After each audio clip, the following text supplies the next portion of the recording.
July. Hope all of you had an amazing holiday. Our team was off, and I hope they all come back recharged and ready.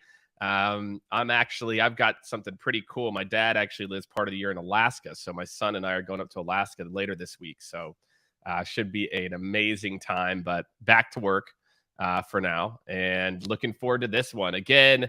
Man, I got to tell you, I'm really proud of our marketing team. I mean, we are putting together some very, very, very, very good content for anyone in sales leadership, revenue operations, sales, who is like, I need literally a blueprint for how to implement AI into my sales organization. And today, I'm not gonna say this is the best one that we've done, but I really feel like this idea of always optimizing, it's something that I preach all the time to our clients, which is sales has to move.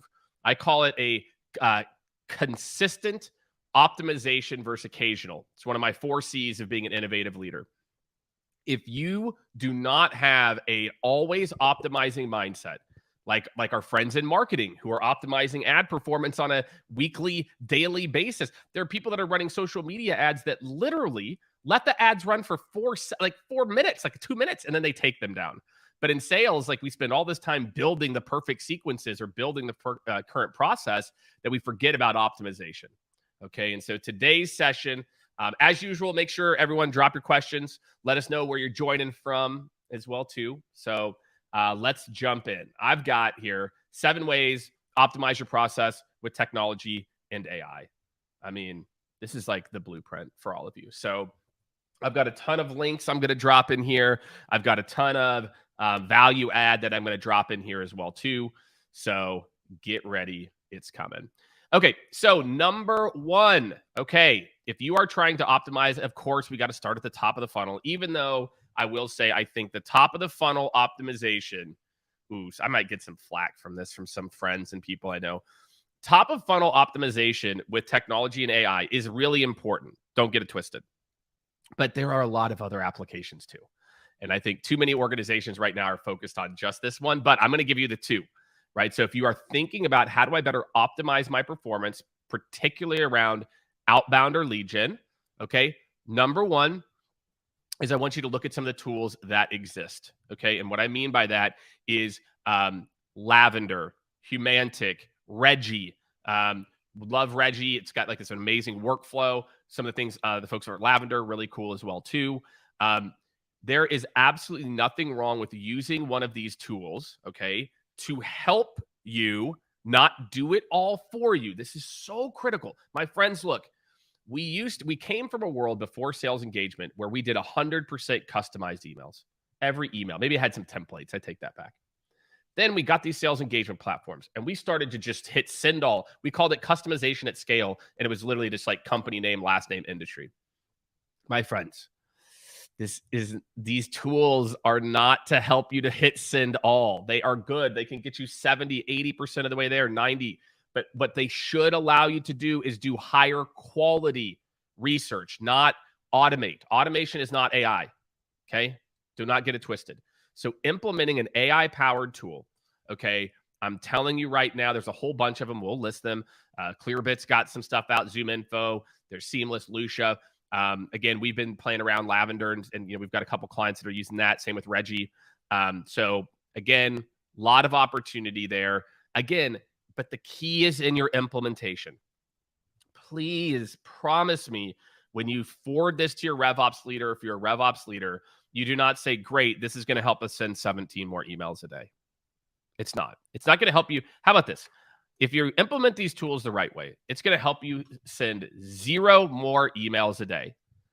But I think I can get your quality up 20 to 30% with them. Okay, so implementing an AI tool here is a no-brainer, but it's not to automate. I've said it like 15 times, so if you don't hear me by now, there's no hope for you. So anyway, number 2, okay, I'm going to stay with outbound. Again, I've got 7 for you. 7. Number 1 is implement an AI-enabled tool. Here's a link. We'll drop a whole bunch. Number 2 is you have to have reporting and a sequence committee set up that reviews and optimizes performance every other week or at least monthly. But some of you are like, what are you talking about, Jake? We look at it every 6 months. Yeah, it's why you're not seeing results, right? I hate to be that person. Outreach, obviously, we do a lot of work there. Sales Loft, also a lot of work there. There's a lot of other ones out there as well, too. Those are kind of R2. Outplay is a really good one for like really SMB type companies. Gong, if you're not aware, Gong just released a platform called Engage, which is also kind of new to the market. So for anyone out there, you have to have a regular process to review what's working, okay, and then create the space to make the changes. So look, not to kind of toot our horn. We do this all the time. We probably run 75 to 100 of these engagements as a managed service for companies every year. And I'm telling you right now, we've got a client. I don't think we have permission to use the name yet, but I will see if I can. Where we've now got them in this mindset so much, we're doing consistent contests with the team because we're setting up the templates and we're encouraging them to break it. So then we can take back what's working and feed it back to the team and then break it and then feed it back and then break it. And then so my friends, weekly or bi-weekly meetings where you're reviewing performance and putting together a roadmap for optimization. Any of your sales engagement tools can do a version of this, right? You can obviously hire a firm like ours as well too, or there's others that I really like and that you can hire as well. Okay, number 3. So let's move on from lead generation. Your number 1, your number 2, implement a tool and have a optimization cycle set up. Shocking. In order to optimize your processes, you have to have an optimization cycle, not this one-off campaign sprint that we do today. So number 3, we're going to move into the sales process. And I'm going to talk about something that I think a lot of, there's going to be a lot more chatter about this sooner than later, is,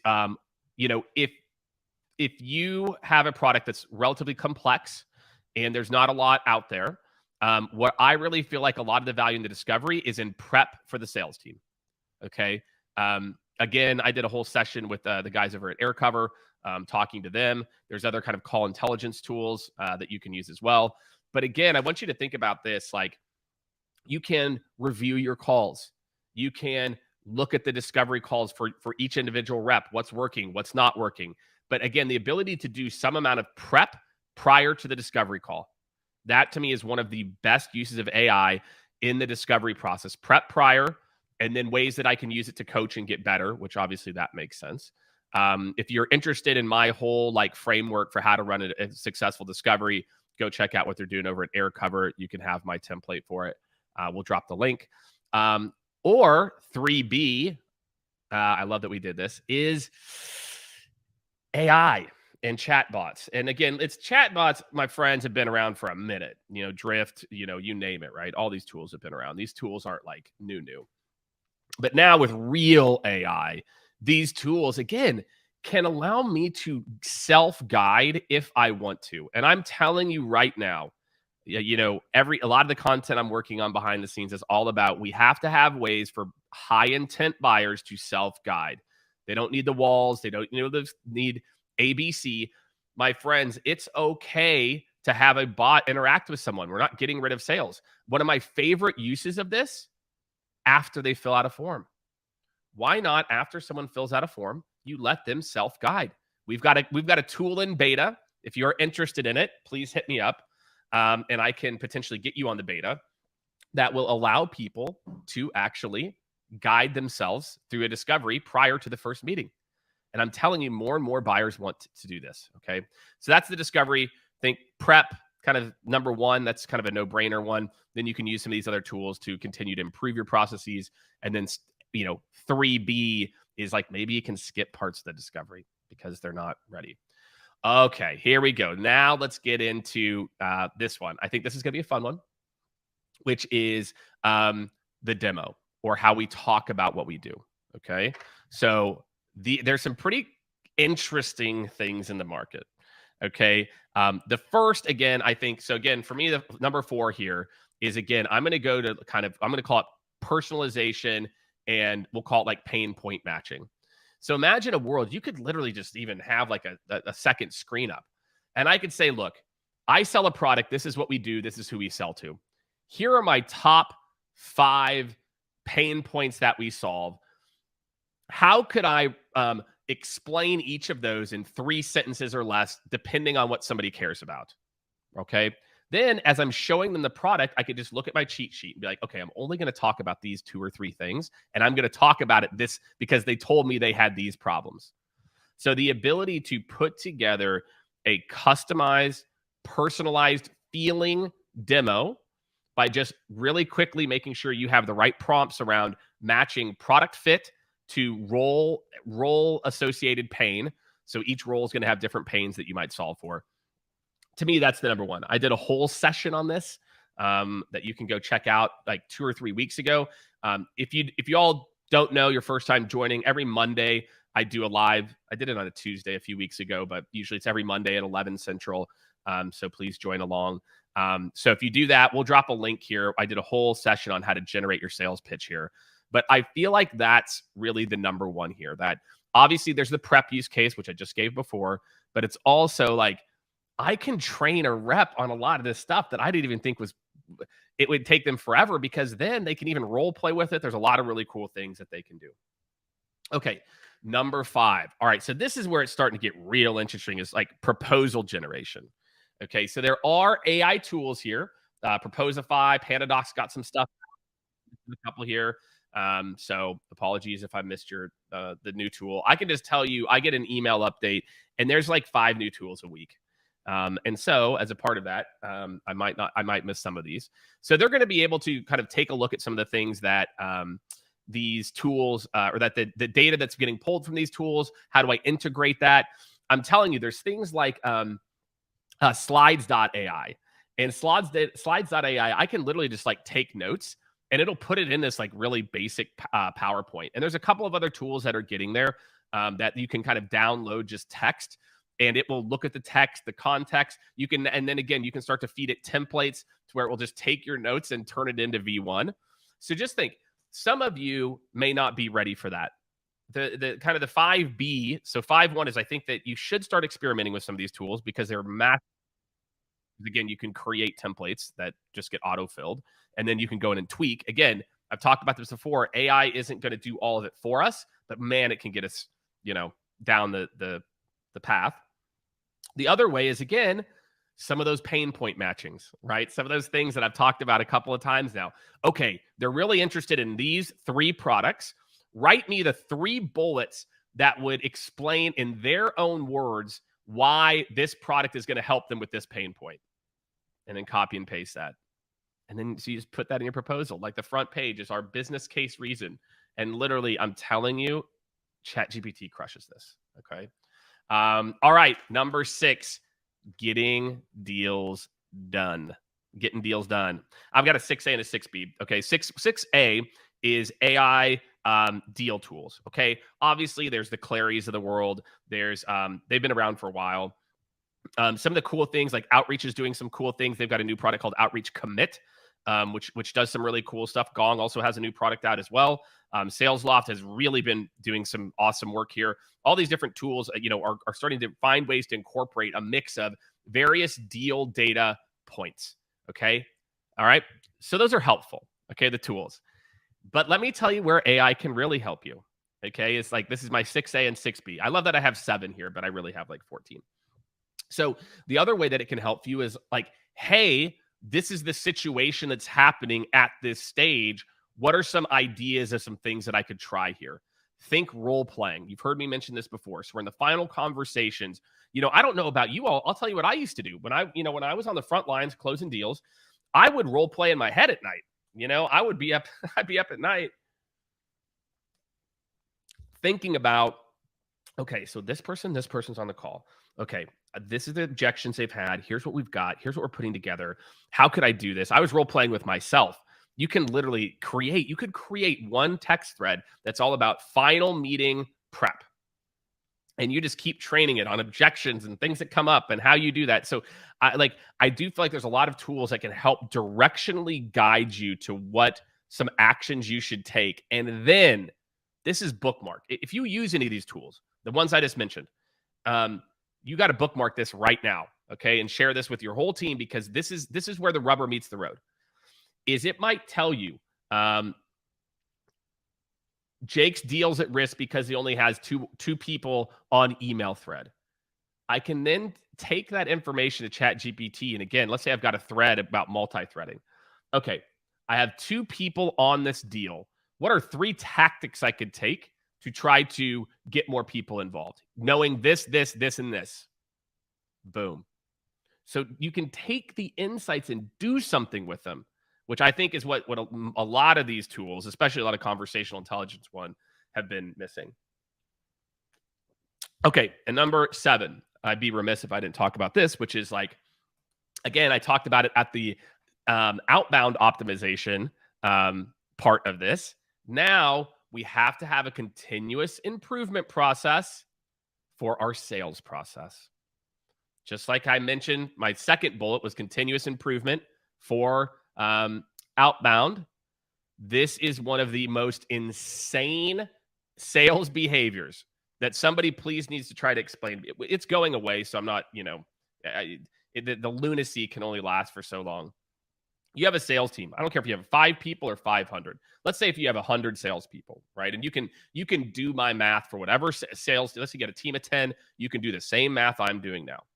Let's say the average rep is running 5 really qualified meetings a month. Could be 7, whatever. Let's just do 5 because that'll make my math easier.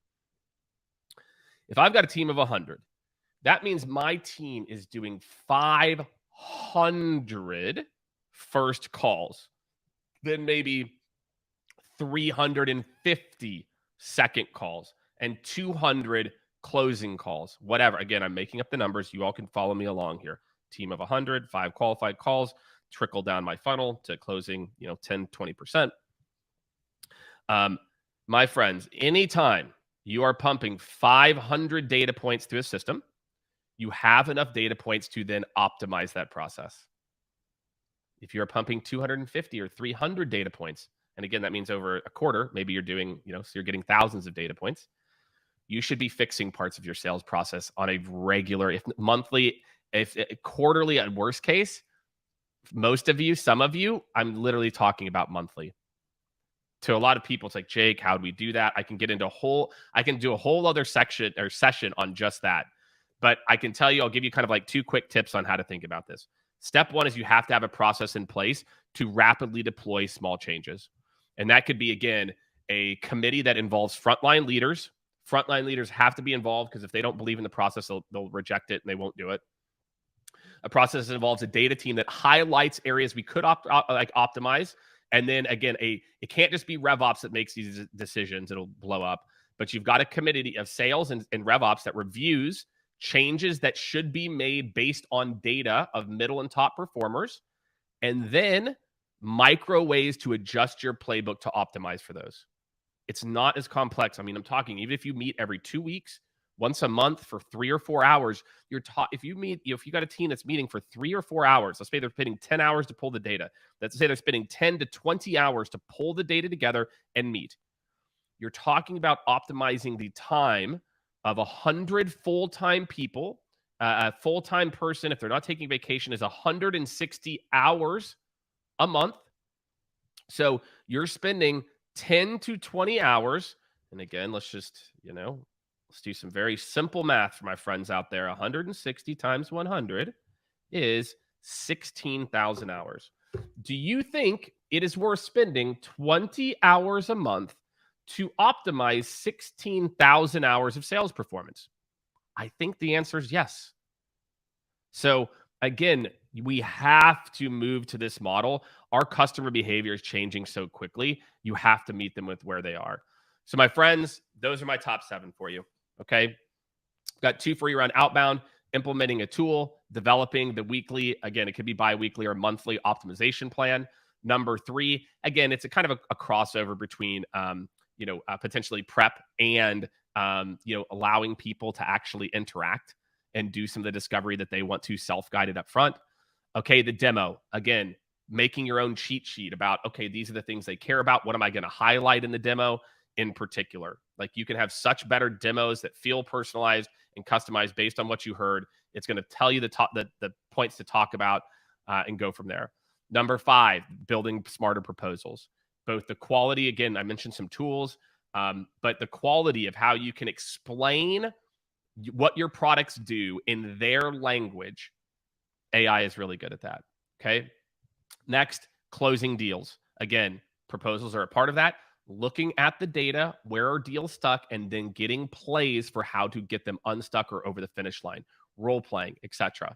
And number 7, the most revolutionary one, is we have to move away from this once every 3 years when we get a new sales leader, we build a new methodology. We have to take an always optimizing mindset to our sales process because our customer behavior is changing at an insane rate, and AI is going to help us do it. Take a breath, Jake. So that's what I got for you. All right. I hope this is an amazing Monday for all of you. Feel free to DM me. I mentioned, again, 2 things. 1, if your team's interested, again, I'm always down, team, to have a conversation. How do I actually build this optimization engine in my own org? Or if you're interested in exploring some of the ways that you can give people the ability to do some of this self-guide, hit me up. We've got a really cool thing that was in beta that I'd love to show some of you. So again, more qualified people, 2 salespeople with more information in hand seems kind of like a no-brainer. So that's what I got, everyone. Have a great rest of your week. Make sure, as usual, subscribe to the Modern Leader newsletter, and I will see you